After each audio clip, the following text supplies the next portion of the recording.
Se você clicou nesse vídeo é porque você tem algum tipo de dificuldade em adaptar as suas crianças aí com seus cachorros, ou você quer dar um cachorro para os seus filhos, para suas crianças, e tem algum tipo de insegurança aí na relação, na adaptação deles, né? Bom, então fica aí com a gente até o final que a gente vai trazer algumas alternativas para minimizar o seu problema.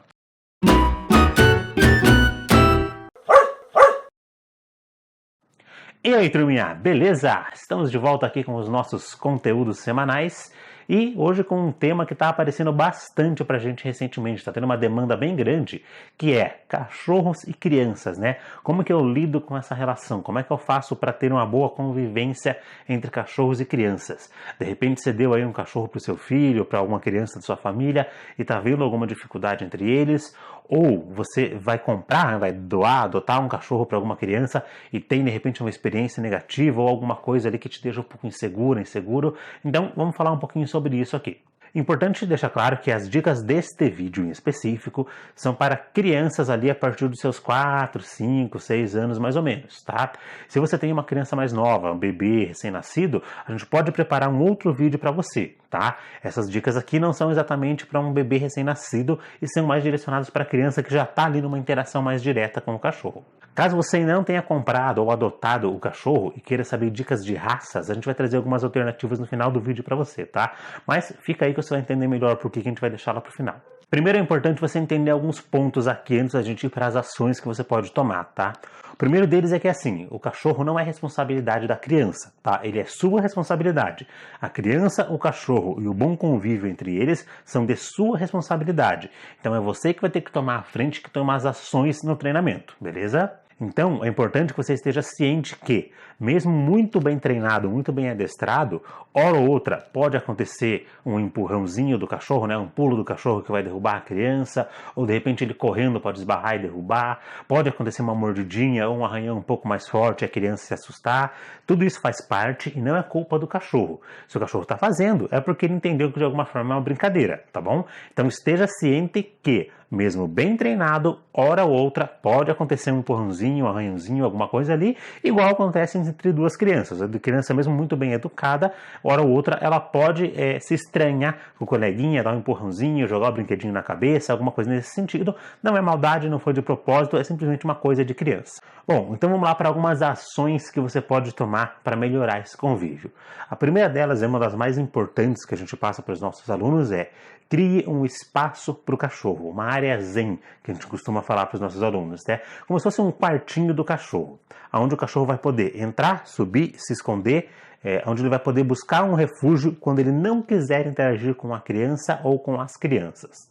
Por que isso é importante? Veja só, o cachorro ele se comunica por linguagem corporal. Então, quando ele não quer alguma coisa, é através do corpo dele que ele vai comunicar isso. Porém, nem vocês adultos, que não têm, né, essa vivência diária com os cães igual a gente tem aqui, que não tem esse estudo diário, nem vocês adultos estão sensíveis a isso. Vocês não conseguem perceber isso com uma sensibilidade necessária para respeitar, para entender o cachorro. Quem dirá uma criança, tá? E é exigir muito de uma criança que ela consiga perceber isso, sabe? Principalmente num curto espaço de tempo que a gente precisa, que a gente tem ali de treinamento, é difícil ensinar isso para uma criança.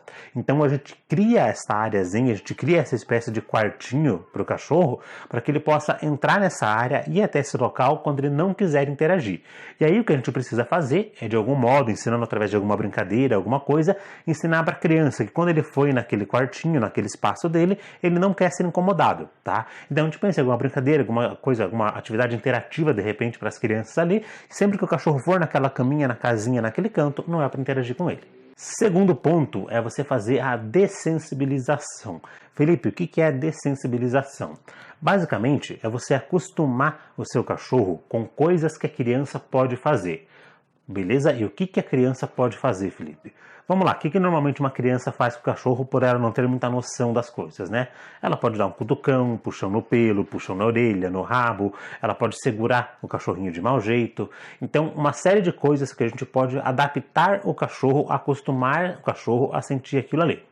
Veja, não é para você dar total liberdade para sua criança fazer malabarismo com o cachorro, pelo amor de Deus, tá? Você tem que colocar um limite ali.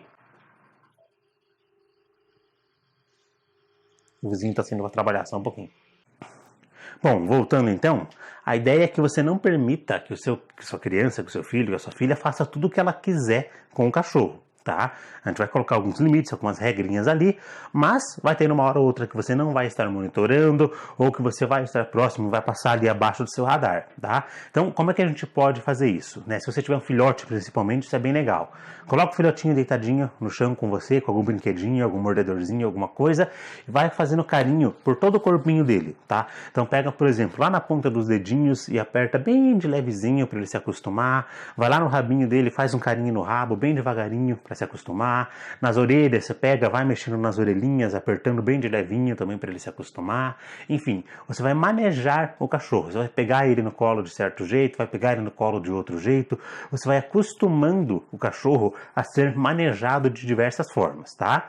Mas, pessoal, fundamental, importantíssimo isso aqui, tá? Você não pode permitir que a criança faça o que ela quiser com o cachorro, porque senão, além daquilo que eu falei no início, de uma mordidinha, um pulinho ou outro sem querer, qualquer cachorro que tiver o seu limite desrespeitado além da conta, ele vai se defender, é um instinto natural, tá? Então, se você tem um cachorro pequeno, principalmente, um cachorro mais sensível, mais frágil fisicamente, uma criança que não respeita os limites dele, o risco, a chance dele tomar uma mordida em forma de defesa é alta, tá? Então, crianças e cachorros sempre monitorados. É importante, é saudável o convívio, mas sempre monitorados. Você é o adulto, você é a pessoa racional aí dessa junção. Então, você que tem que fazer intermediação entre eles. Terceira coisa muito importante para você trabalhar no seu cachorro, que isso não é nem um comando necessariamente, é o autocontrole, tá? Que é uma coisa que eu trabalho bastante, principalmente em filhotes aqui na Eleve Dog. O que é o autocontrole, Felipe? Basicamente é o cachorro controlar seus impulsos, é o controle de impulsos. Então, dando um exemplo prático para vocês aqui, o que seria legal? Vocês ensinarem muito bem o comando de senta para o cachorro de vocês, tá? Por que vai servir? Vou tentar ver se eu acho um videozinho também para colocar aí para vocês entenderem. Vocês vão mandar lá, vocês vão começar fazendo e depois vocês vão pedir para a criança fazer ou vão fazer com a criança no colo, vocês vão trabalhar junto, tá? Vocês vão começar ensinando o comandinho de senta. O que eu puder achar de videozinho eu vou colocar para vocês aí.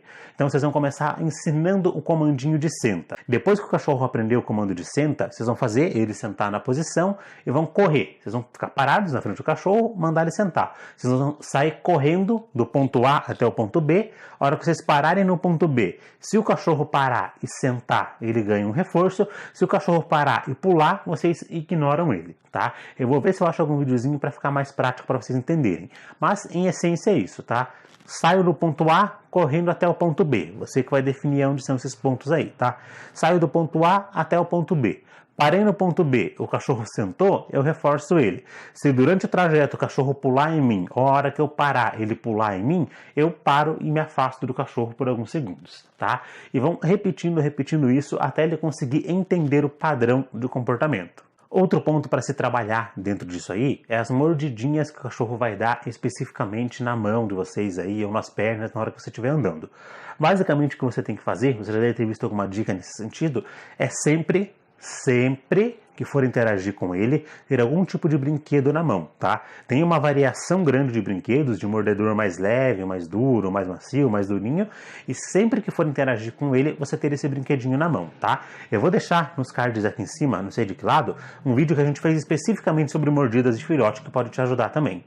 Outro ponto também bastante importante, aí você parte mais pro lado de ensinar a criança, é ensinar ela a não reforçar a mordida ou os pulos do cachorro, tá?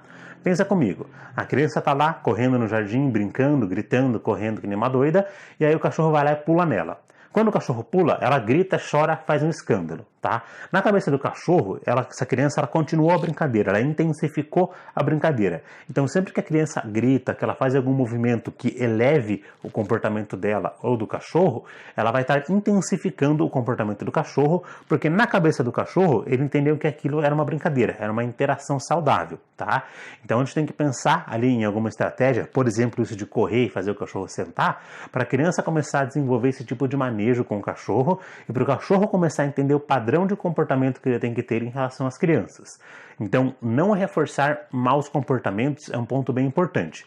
Serve para isso das mordidas, para os pulos, qualquer coisa que você não queira que aconteça, você tem que observar da seguinte forma. Se o cachorro fez mais de 2, 3 vezes, é porque a criança está fazendo alguma coisa que faz esse comportamento se repetir. entende? Então, na questão dos pulos, por exemplo, se a criança, quando o cachorro pula, se ela se joga no chão e começa a brincar, fazer um jiu-jitsu com ele ali, esse cachorro vai entender como uma brincadeira. Se quando esse cachorro pula, essa criança para a brincadeira e vai para um cantinho por alguns segundos, ele vai começar a entender que ele não deve executar esse comportamento. Principalmente nas mordidas, por exemplo, se a criança correr do cachorro, o cachorro vai entender como uma brincadeira de corrida, de pegar. Então tá todo mundo quietinho, tranquilo. O cachorrinho levanta, vai lá, morde a perninha da criança, a criancinha sai correndo. O cachorro vai falar assim: opa, essa mordidinha aqui é a mesma coisa que chamar para correr, que chamar para brincar. Então eu vou morder o bebê 1, vou morder a criança 2, mas não vou morder o adulto porque o adulto não faz, o adulto não corre. E aí o cachorro mira só naquelas duas crianças ali que reforçam o comportamento dele. Outros dois pontos importantes são, isso que eu falei, do cachorro correr só atrás da criança, ou só atrás de uma criança ou de outra, também é bem comum, tá? Principalmente se você tiver uma criança mais velha, de repente com seus 8 anos ali, e uma criança com seus 4 anos, é bem comum que essa criança de 4 anos, ela sofra um pouquinho mais, tá? Porque como ela tem um pouquinho menos de percepção, um pouco menos de controle em relação ao cachorro, ele vai acabar, entre aspas, escolhendo ela como um brinquedo preferido, tá? É bom pelo fato dele criar uma relação ali com ela, mas é ruim porque essa relação não é da forma adequada, tá? Então é legal que você esteja de olho. De repente começa você fazendo o treino, passa para a criança de 8 anos, depois que a criança de 8 anos estiver bem, você passa para mais nova, né? Conforme você tiver a sua disponibilidade aí. Outro ponto importante é, se você perceber que o circo está pegando fogo, Felipe, está muito bagunçado, eles estão correndo, tem 14 crianças dando tiro para cima aqui, fazendo escambau a 4, e meu cachorro está bem louco, dando pirueta, tá um inferno, tá um caos. O que você pode fazer? Pega o teu cachorro, leva para um cantinho, lá para casa, para a caminha dele, e dá um brinquedo, um mordedor, alguma coisa bem gostosa para ele ficar roendo, e naquela hora não permita que ele interaja com as crianças, tá? Se você vê que o ambiente está começando a sair de controle, tira o cachorro do ambiente, tá? Dois motivos para fazer isso aí, tá? Primeiro, nesse momento ele pode estar aprendendo maus comportamentos, que seria pular e morder.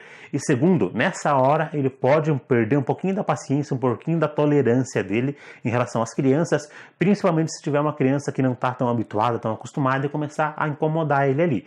Então, começou a perder o controle, ou se você não consegue monitorar, se você não consegue dar atenção devida naquele momento, coloca o cachorro com alguma coisa bem legal, bem gostosa no cantinho, põe lá aquelas musiquinhas para acalmar o cachorro para ele no cantinho, alguma coisa assim, e deixa ele bem confortável, bem feliz em outra área, para que aquele ambiente não estimule demais ele e não leve a uma consequência não esperada por vocês. Um outro ponto bem importante, que pode parecer até um pouco contraditório com o que eu disse anteriormente, mas é fazer com que o cachorro tenha contato com outras crianças. Isso é importante para que ele generalize o comportamento que ele aprendeu na sua casa com seu filho, tá? Então, beleza, Felipe, com meu filho ali, com as crianças aqui de casa, ele já tá super bem. Mas quando vem o Joãozinho aqui, amigo do meu filho, o primo do meu filho, ele acaba pulando. Opa, então vamos fazer o Joãozinho vir mais vezes aqui e ensinar a mesma brincadeira pro Joãozinho. Então a ideia é que o comportamento que ele aprendeu com as crianças do dia a dia, do convívio dele, ele possa generalizar e levar para outras crianças também. Então, sobre as raças que a gente disse que ia falar ali no começo do vídeo, né? Por que eu não falei antes? Porque eu não quero criar em você uma desesperança caso você tenha pego uma raça que não é tão adequada para crianças. Veja, qualquer raça se adapta a qualquer situação, tá? Falando do meio pet, tá? Não estou dizendo que você consegue usar um Golden Retriever para guarda ou um Border Collie para cão-guia. Estou falando de cães pets, tá? Para cães de família. Desde que você seja consciente da raça que você está trazendo, você consegue adaptar ela se você suprir a necessidade básica de cada raça, beleza? Então, que raças que a gente gosta para crianças ali na nossa experiência que a gente tem de ranking hoje? Golden Retriever e Beagle são os dois tops que a gente gosta muito para criança, tá? São cachorros bem tolerantes, ativos, inteligentes, gostam muito de brincar e são tolerantes, tá? Memorize essa palavra, são tolerantes, eu já vou explicar o porquê. Tem o Labrador Retriever, tem o São Bernardo, o American Bully, o Pitbull, o Pastor Alemão. O que mais que a gente poderia ter de raça aí? O vira-lata. O vira-lata é uma excelente opção para crianças, tá? Eles são cachorros altamente adaptáveis, são cachorros saudáveis, são cachorros que são estimulados, gostam de brincar, de correr, e são cachorros também bastante tolerantes, tá? Felipe, o que você quer dizer com tolerante? Por que você fala tanto essa palavra? O cachorro tolerante é o cachorro que vai resistir melhor às criancices. E o que seriam essas criancices, Felipe? Aquilo que eu falei ali no começo. De repente você esqueceu aí, vacilou na supervisão, uma puxada mais forte de orelha, de rabo, um cutucão, um apertão aqui, um apertão ali. Esses cachorros são um pouco mais tolerantes, tá? E sim, essas raças que eu falei, Pitbull, Pastor Alemão, American Bully, são excelentes raças para crianças, tá? Não precisa se preocupar com esse paradigma, esse estigma de que cachorro é violento, cachorro é isso, cachorro é aquilo. A gente já treinou diversas vezes dessas raças aí para conviver com crianças e a criança literalmente monta cavalo no cachorro e sai para passear, tá? Então pode ficar bem tranquilo que quanto mais tolerante for a sua raça, melhor. Felipe, meu Deus do céu, eu tenho um chihuahua e uma criança de 3 anos que é perturbada. Pois é, talvez você não tenha feito a escolha mais adequada, mas agora você já tem um cachorro e você tem que assumir essa responsabilidade, tá? É a cachorrada correndo aqui, né? Casa de adestrador, vocês não podem reclamar de barulho de cachorro. Então agora você já adotou o cachorro, já comprou o cachorro, tá? O que você tem que fazer é treinar repetitivamente isso que eu te falei aqui e tentar ensinar o máximo possível ao seu filho que ele é um bebê, que ele é uma criança, que ele é mais novo, que ele é mais fraquinho, enfim, dentro da linguagem aí, dentro do que as crianças têm a capacidade de compreender, você tentar ensinar o máximo possível de que aquele ser é mais frágil, mais fraco e que tem que ter um cuidado maior, tá? A gente já viu alguns excelentes resultados nesse sentido, onde o pai e a mãe ali conseguiram de algum modo convencer ou ensinar, conscientizar a criança de que o cachorro era mais frágil, era um mais novo, alguma coisa nesse sentido, e eles tiveram uma excelente convivência, tá? Mas se você ainda não escolheu, se puder escolher, escolha aí uma raça mais tolerante. A nossa recomendação sempre vai ser o vira-lata, porque a gente tem 3 vira-lata aqui, né? Então a gente é meio suspeito de falar. Mas são os cachorros mais bem adaptáveis aí a qualquer situação, beleza? Então é isso, turminha. Espero que vocês tenham curtido nossos videozinhos aí com essas dicas. Deixa aí nos comentários se você achou que faltou alguma coisa ou alguma dúvida que você ainda tenha. Se você quiser ver um vídeo especificamente pra gente falar sobre adaptar um cachorro com bebês, com recém-nascidos, traz pra gente também. A gente já fez alguns treinos nesse sentido aí, foi bem bacana. Então deixa aí no comentário a tua opinião. Óbvio, você vai deixar o like, vai se inscrever no canal e vai mandar para aquele seu amigo que tem uma criança e um cachorro meio bagunceiros ali que estão tendo uma dificuldade. Você vai mandar para ele para a gente conseguir ajudar o máximo de pessoas possível. Beleza? Então é isso, turminha. Até o próximo vídeo. Valeu!